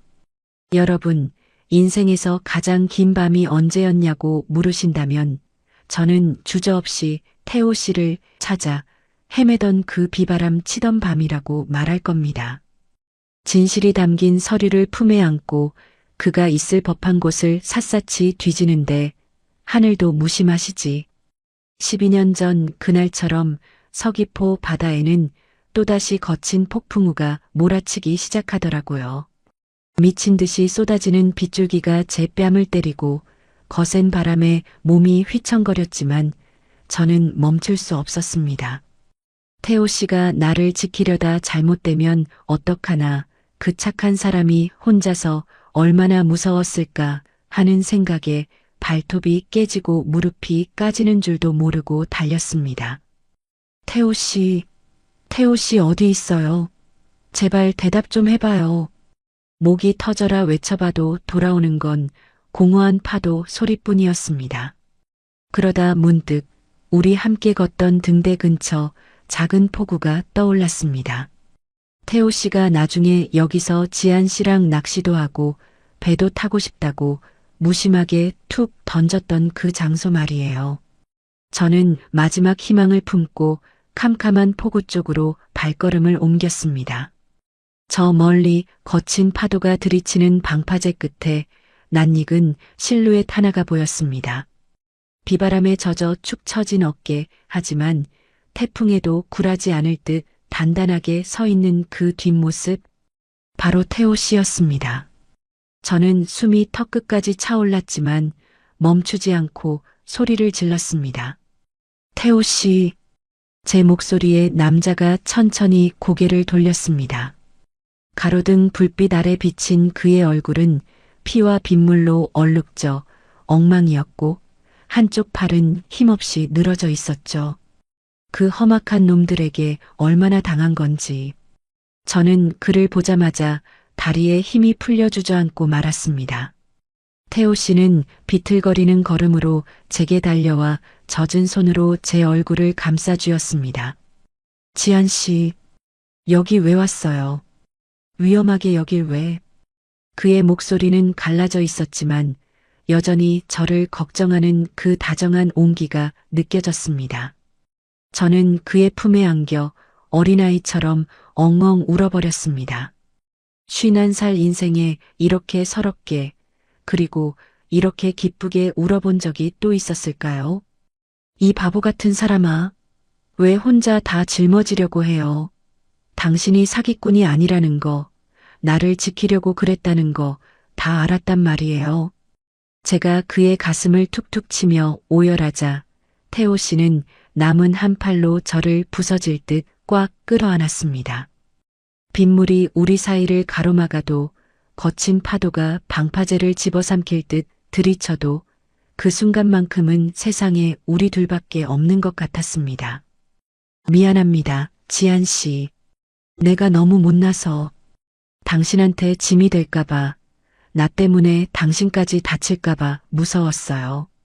태호 씨의 뜨거운 눈물이 제 어깨 위로 떨어졌습니다. 여러분, 덩치 큰 남자가 내 품에 기대어 아이처럼 우는 걸 본 적 있으세요? 그 눈물을 닦아주며 저는 깨달았습니다. 사랑은 누군가에게 보호받는 것만이 아니라 상처 입은 그 사람의 그늘을 내가 기꺼이 지켜주는 것이라는 거요. 비바람은 점점 더 거세졌지만 신기하게도 제 마음은 그 어느 때보다 고요하고 평온했습니다. 세상 사람들이 손가락질하고 보복 세력이 우리를 압박해도 상관없었습니다. 내 앞에 이 남자가 살아있고 우리가 서로의 진심을 확인했다는 것만으로도 저는 세상 모든 풍파를 이겨낼 용기가 생겼거든요. 태호 씨, 이제 절대 어디 가지 마요. 나랑 같이 싸워요. 당신이 고쳐준 그 튼튼한 창문 뒤에서 우리 절대 문 안 열어줄 거니까. 제 말에 태호 씨가 피 묻은 입술로 희미하게 웃으며 제 이마에 입을 맞췄습니다.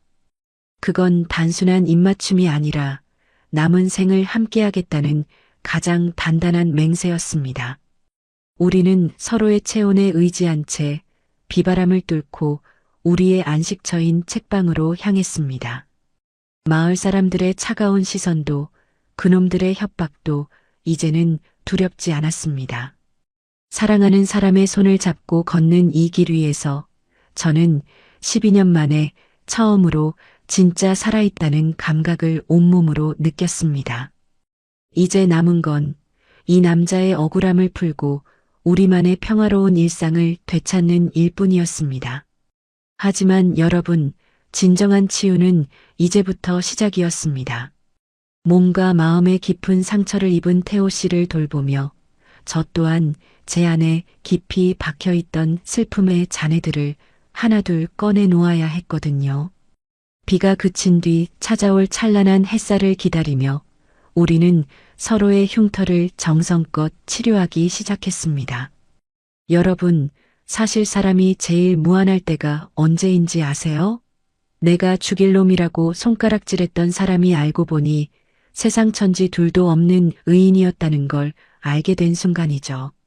태호 씨가 가져온 서류들이 세상에 공개되고 뉴스에서 그가 부실 공사를 막으려던 영웅이었다는 사실이 대대적으로 보도되자 우리 서귀포 마을은 그야말로 발칵 뒤집혔습니다. 어제까지만 해도 제 책방 앞을 지나며 침을 뱉던 사람들이 이제는 슬금슬금 제 눈치를 보며 길을 비키더라고요. 하지만 저는 그들의 사과를 집안에서 가만히 앉아받고 싶지 않았습니다. 12년 동안 숨어 지냈던 제가 이제는 태호 씨를 위해서라도 세상 밖으로 당당히 걸어 나가야겠다고 결심했죠. 태호 씨, 오늘 우리 5일장 가요. 맛있는 것도 사 먹고 사람들 구경도 하고요. 제 말에 태호 씨는 조금 놀란 눈치였지만 이내 그 듬직한 미소를 지으며 제 손을 꽉 잡았습니다. 지한 씨가 가자면 어디든 가야죠. 우리는 그렇게 나란히 집을 나섰습니다. 5일장 입구에 들어서자마자 사람들의 시선이 우리에게 꽂히는 게 느껴졌습니다. 수군거리는 소리는 여전했지만 그 결이 이전과는 완전히 달랐어요. 어머, 저 사람이 그 뉴스에 나온 사람이네. 세상에, 우리가 사람을 잘못 봐도 한참 잘못 봤어. 그런 소리들이 등 뒤에서 들려왔죠. 저는 보란듯이 태호 씨의 팔짱을 꽉 끼었습니다. 그리고는 평소 단골이었던 반찬 가게며 생선 가게를 하나하나 들렀습니다. 저를 보면 은근슬쩍 고개를 돌리던 김씨 아주머니가 민망한 듯 먼저 말을 걸더군요. 아이고, 책방 사장님. 우리가 오해를 좀 했네. 미안해서 어쩌나. 이 총각이 그렇게 훌륭한 사람인 줄도 모르고. 저는 평소처럼 수줍게 웃어넘기지 않았습니다. 아주머니의 손을 잡고 태호 씨를 똑바로 바라보며 말했죠. 아주머니, 오해하셨던 건 괜찮아요. 그런데 이 사람 그냥 훌륭한 사람이 아니라 제 인생에서 가장 소중한 사람이에요. 앞으로 제 곁을 지켜줄 사람이니까 다음부턴 나쁜 말 말고 축복만 해주세요. 아셨죠? 제 당당한 선언에 시장통이 순간 정막에 휩싸였습니다.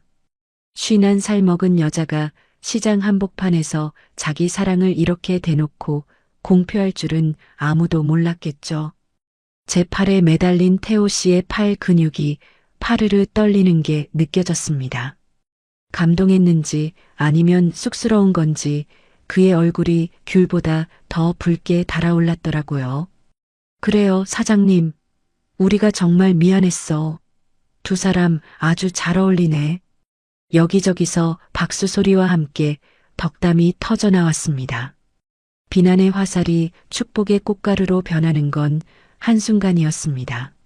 하지만 저는 사람들의 환호보다 제 옆에서 저를 대견하다는 듯 내려다보는 태호 씨의 눈빛이 더 좋았습니다.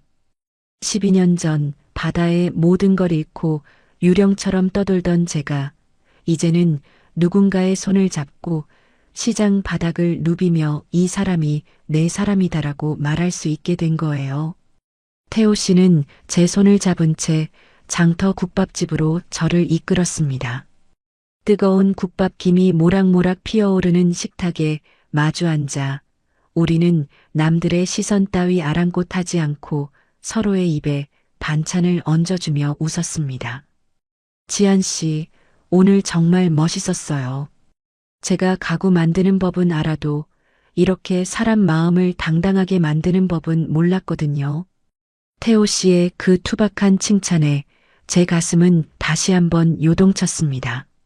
51, 누군가는 이제 저물어가는 나이라고 할지 모르지만 저는 지금 제 생애 가장 뜨거운 여름을 지나고 있었습니다.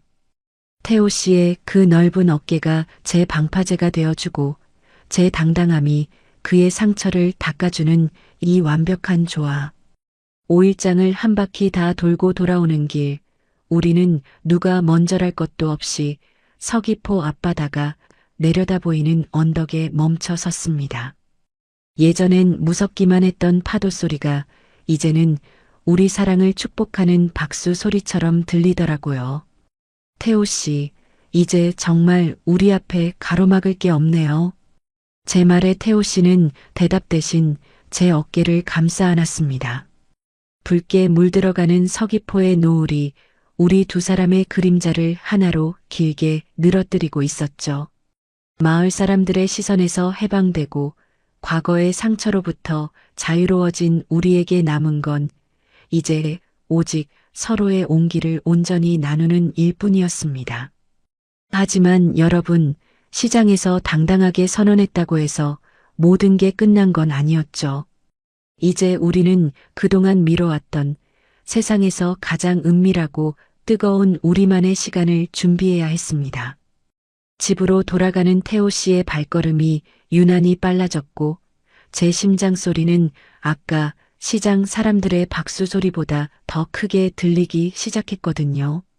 여러분, 사실 집이라는 건 그 안에 누가 사느냐에 따라 공기부터가 달라지는 모양이에요. 12년 동안 제 책방은 곰팡이 냄새와 낡은 종이 냄새, 그리고 제 지독한 외로움만 켜켜이 쌓여있던 정지된 공간이었거든요. 그런데 태호 씨와 살림을 합치고 나니 이 낡은 돌담집이 세상에서 가장 생동감 넘치는 작은 숲으로 변하기 시작했습니다. 태호 씨는 짐을 옮기자마자 제일 먼저 먼지 쌓인 책방 창고로 향했습니다. 지한 씨, 여기 제가 근사한 공방으로 꾸며도 될까요? 지한 씨가 책 읽을 때 옆에서 기분 좋은 나무 냄새 맡게 해주고 싶어서요. 그 말에 제가 어찌 반대하겠어요. 태호 씨는 며칠 밤낮을 꼬박 세우며 창고를 개조했습니다. 그가 직접 깎아 만든 튼튼한 작업대와 벽면을 가득 채운 공구들, 그리고 그가 육지에서 가져온 질 좋은 원목들이 하나둘 자리를 잡자 적막했던 집안에 활기가 돌기 시작하더라고요. 이제 제 아침은 바닷바람 소리가 아니라 사각사각 기분 좋게 들려오는 태호 씨의 대패질 소리로 시작됩니다. 그 소리가 어찌나 규칙적이고 평온한지 꼭 제 멈췄던 심장 박동을 대신해주는 것만 같았어요. 지한 씨, 잠깐 이리 와보세요. 이거 만져봐요. 꼭 아기 피부처럼 보드랍죠? 태호 씨가 갓 대패질을 끝낸 편백나무 판을 내밀었습니다. 정말이지 그 감촉이 어찌나 매끄러운지 나무가 아니라 살아있는 생명체 같더라고요. 태호 씨가 나무를 깎고 제가 그 옆에서 책을 정리하다 보면 어느새 책방 안에는 향긋한 나무 향과 구수한 책 향기가 섞여 세상 어디에도 없는 포근한 향기가 완성되었습니다. 여러분, 혼자 살 때는 밥 먹는 게 제일 고역이었거든요. 대충 물에 밥 말아 먹거나 식은 반찬으로 끼니를 때우기 일쑤였는데 이제는 부엌에서 도마 소리가 경쾌하게 울립니다. 태호 씨는 의외로 요리에도 소질이 있더라고요. 지한 씨는 손목 아끼세요. 오늘은 내가 제주산 고사리 넣고 맛있는 찌개 끓여줄게요. 하며 앞치마를 두른 그 듬직한 뒷모습을 보고 있으면 12년의 세월이 보상받는 기분에 코끝이 찡해지곤 합니다. 마당에 태호 씨가 만든 평상에 나란히 앉아 저녁을 먹을 때면 서귀포의 노을이 우리 밥상 위로 내려앉습니다.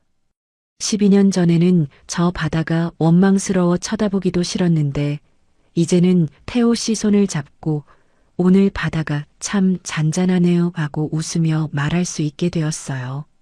지한 씨, 저 내일은 책방 입구에 세울 새 간판 만들 거예요. 지한과 태호의 숲속 책방 어때요? 우리 이름이 같이 적힌 간판요.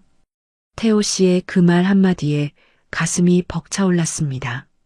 나라는 개인의 삶이 우리라는 공동의 삶으로 확장된다는 것, 그리고 내 이름 옆에 든든한 누군가의 이름이 나란히 적힌다는 게 이토록 가슴 떨리는 일인지 예전엔 미처 몰랐습니다. 태호 씨는 제 상처 입은 일상을 보수하는 것을 넘어 아예 새로운 설계도를 그려주고 있었던 거예요.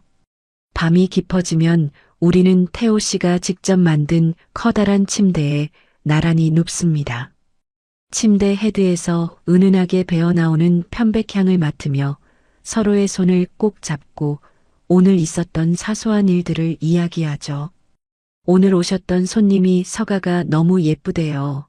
내일은 마당 꽃밭에 물을 좀 더 줘야겠어요. 같은 소소한 대화들. 이런 평범한 일상이 저에게는 기적이고 축복입니다. 하지만 여러분, 우리가 이렇게 행복해질수록 마음 한구석에는 여전히 해결되지 않은 숙제 같은 게 남아 있었습니다. 바로 태호 씨의 정식 복권과 우리를 끝까지 괴롭혔던 그 건설 세력에 대한 확실한 마무리가 필요했거든요. 사랑은 우리를 단단하게 만들었지만 완전한 평화를 위해서는 한 번 더 세상 밖으로 용기를 내어 걸어 나가야 할 때가 다가오고 있었습니다. 태호 씨가 공방에서 제게 보여준 비밀스러운 상자 하나가 그 시작이었죠. 여러분, 사실 50이 넘은 나이에 프로포즈라는 단어를 입에 올리는 게 얼마나 쑥스러운 일인지 아시죠? 이제는 설렘보다는 편안함이, 뜨거움보다는 미지근한 온기가 더 어울리는 나이라고 생각했거든요. 그런데 태호 씨는 제 그런 고정관념을 보기 좋게 깨뜨려 버렸습니다. 그 남자는 정말이지 끝까지 저를 여자로 느끼게 해주는 재주가 있더라고요. 서귀포에 유난히 달빛이 고왔던 어느 토요일 밤이었습니다. 태호 씨가 갑자기 저를 데리고 집 뒤편 바다가 한눈에 내려다 보이는 작은 언덕으로 올라갔습니다. 그곳엔 태호 씨가 며칠 동안 몰래 다듬어 놓은 현무암 벤치가 놓여 있었죠. 제주 바다의 거친 바람을 견뎌온 그 검은 돌 위로 은은한 달빛이 쏟아지는데 그 풍경이 어찌나 경건한지 숨이 턱 막혔습니다. 지한 씨, 여기 잠시만 앉아봐요. 태호 씨는 긴장한 듯 마른 침을 삼키더니 주머니에서 작은 상자 하나를 꺼냈습니다. 상자가 열리는 순간 제 눈앞에는 지금까지 본 적 없는 아주 특별한 반지가 나타났습니다. 흔한 다이아몬드도 화려한 보석도 아니었어요. 은백색의 매끄러운 곡선이 마치 서귀포 앞바다의 잔잔한 물결을 그대로 옮겨놓은 듯한 세상에 단 하나뿐인 은반지였습니다. 이거 태호 씨가 직접 만든 거예요? 제 물음에 태호 씨는 쑥스러운 듯 고개를 끄덕였습니다. 가구 만들던 솜씨로 조심스럽게 깎아봤습니다. 지한 씨가 사랑하는 이 바다의 물결처럼 우리의 시간도 늘 부드럽게 흘러갔으면 해서요. 그가 제 거칠어진 손을 조심스럽게 잡아 끌었습니다. 12년 전 가족을 잃고 텅 비어버린 제 왼손 약지 위에 시원하면서도 묵직한 은반지가 천천히 자리를 잡았습니다. 지한 씨 12년 동안 혼자서 이 모진 바람을 다 맞으며 버티느라 정말 고생 많았습니다. 이제는 내가 지한 씨의 단단한 현무암이 되어줄게요. 태풍이 불어도 거친 파도가 들이쳐도 절대 흔들리지 않는 그런 안식처요. 나랑 여생을 함께 해주겠습니까? 태호 씨의 그 낮은 목소리가 파도 소리에 섞여 제 심장 속으로 깊숙이 파고들었습니다. 여러분, 그때 제 기분이 어땠는지 아세요? 쉬난 해를 살면서 켜켜이 쌓였던 서러움과 외로움이 그 은반지 하나에 다 녹아내리는 기분이었어요. 아, 나도 이제 누군가에게 온전히 기대어도 되는구나. 나도 이제 행복해질 자격이 있구나 하는 확신이 들었습니다. 저는 대답 대신 환한 미소를 지으며 태호 씨를 꼭 끌어안았습니다. 눈물은 나지 않았어요. 그저 너무나 완벽한 행복감에 가슴이 벅차올라 웃음만 자꾸 나오더라고요. 제 미소에 안도한 듯 태호 씨도 저를 더 꽉 안아주었습니다. 현무암 벤치에 나란히 앉아 바라본 제주의 밤바다는 더 이상 무덤이 아니었습니다. 그곳은 우리가 함께 써내려갈 새로운 인생의 시작점이자 찬란한 희망의 물결이었습니다. 태호 씨, 고마워요. 내 멈췄던 시간을 다시 흐르게 해줘서. 우리 이 물결처럼 서두르지 말고 천천히 하지만 끊이지 않게 사랑하며 살아요. 달빛 아래서 우리는 서로의 눈을 맞추며 영원을 맹세했습니다. 나이 차이도, 과거의 상처도, 세상의 편견도 그 순간만큼은 아무런 힘을 쓰지 못했습니다. 오직 서로를 향한 진심만이 현무암처럼 단단하게 우리를 지탱해주고 있었죠. 집으로 돌아오는 길, 제 손가락에서 반짝이는 은빛 물결을 보며 저는 생각했습니다. 그래, 이게 바로 내가 기다려온 진짜 인생이야. 집으로 돌아온 우리는 그 어느 때보다 평온하고 깊은 잠에 들었습니다. 하지만 여러분, 인생의 완성이 결혼이나 약속만으로 이루어지는 건 아니잖아요. 그 약속을 지키기 위해 매일을 정성껏 채워나가는 과정이 진짜 사랑이죠. 다음 날 아침, 눈을 뜬 제 앞에는 어제와는 또 다른 하지만 더없이 눈부신 일상이 기다리고 있었습니다. 태호 씨는 벌써 공방으로 나가 뭔가를 열심히 준비하고 있었고 저는 그런 그의 뒷모습을 보며 따뜻한 찻잔을 들었습니다. 여러분, 사실 인생이라는 게 참 묘해요. 젊었을 땐 사랑이 화산처럼 뜨겁게 타오르는 것만이 전부인 줄 알았거든요. 그런데 50이 넘고 인생의 반환점을 돌아 태호 씨를 만나고 보니 알겠더라고요. 진짜 깊은 사랑은 타오르는 불꽃이 아니라 어두운 밤길을 끝까지 비춰주는 은은한 등불 같은 것이라는 걸요. 드디어 모든 폭풍우가 지나간 그날 밤, 태호 씨와 저는 12년 동안 적막이 감돌던 침실에 나란히 앉았습니다. 침실 불빛을 어둡게 낮추고 나니 제 가슴 뛰는 소리가 고요한 방 안에 파도 소리처럼 울려 퍼지는 것만 같았습니다. 51년을 살면서 이런 떨림은 처음이었어요. 아니, 정확히는 너무 오래전 일이라 잊고 있었던 감정이었죠. 태호 씨가 부드러운 손길로 제 얼굴을 어루만질 때 저는 숨이 멎는 것 같았습니다. 스탠드 불빛 아래 비친 제 깊어진 눈가 주름이 부끄러워 고개를 숙였고 탄력을 잃고 축 처진 살결이 신경 쓰여 자꾸만 이불 끝을 만지작거렸습니다. 12년이라는 긴 겨울을 홀로 버텨온 제 몸이 너무 초라하게 느껴졌거든요. 하지만 태호 씨는 그런 제 마음을 다 안다는 듯 제 주름진 손등 위에 자기의 두툼한 손을 겹쳐 올렸습니다. 지안 씨, 고개 숙이지 마요. 이 주름 하나하나가 지안 씨가 그동안 얼마나 성실하게 인생의 파도를 견뎌왔는지 보여주는 훈장 같아서 저는 이게 더 아름다워 보입니다. 태호 씨의 그 낮은 목소리에 저는 참았던 눈물을 톡 터뜨리고 말았습니다.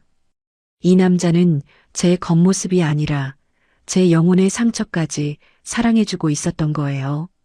저보다 7살이나 어린 그가 제 어깨를 감싸 안을 때 12년 동안 얼음장처럼 차가웠던 제 방에 드디어 뜨거운 온기가 돌기 시작했습니다. 부끄러움도 상실의 고통도 세상의 시선도 그 온기 속에서 눈 녹듯 사라졌습니다. 우리는 서로의 몸에 새겨진 인생의 굴곡들을 정성껏 어루만졌습니다. 제 눈가 주름은 태호 씨의 입맞춤으로 채워졌고 태호 씨의 거친 손마디는 제 따뜻한 손길로 위로받았죠. 51의 여자와 44의 남자. 우리는 나이도 과거도 다 잊은 채 그저 서로의 등불이 되어 살아갈 두 영혼으로 하나가 되었습니다. 제 생애 가장 길었던 겨울을 끝내는 세상에서 가장 뜨겁고 아름다운 첫날 밤이었습니다. 다음 날 아침 눈을 떴을 때 창밖으로 비치는 서귀포의 햇살은 평소보다 훨씬 눈부셨습니다. 옆자리에서 들려오는 태호 씨의 고른 숨소리를 들으며 저는 생각했습니다.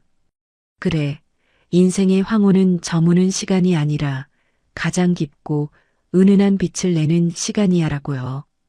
여러분, 혹시 지금 삶이 너무 힘들고 외로워서 내 인생은 이제 끝났다고 생각하시는 분 계신가요? 12년 동안 스스로를 유배시켰던 저도 이렇게 다시 사랑을 찾고 웃음을 되찾았습니다. 인생의 반환점에서도 기적은 일어나더라고요. 포기하지 마세요.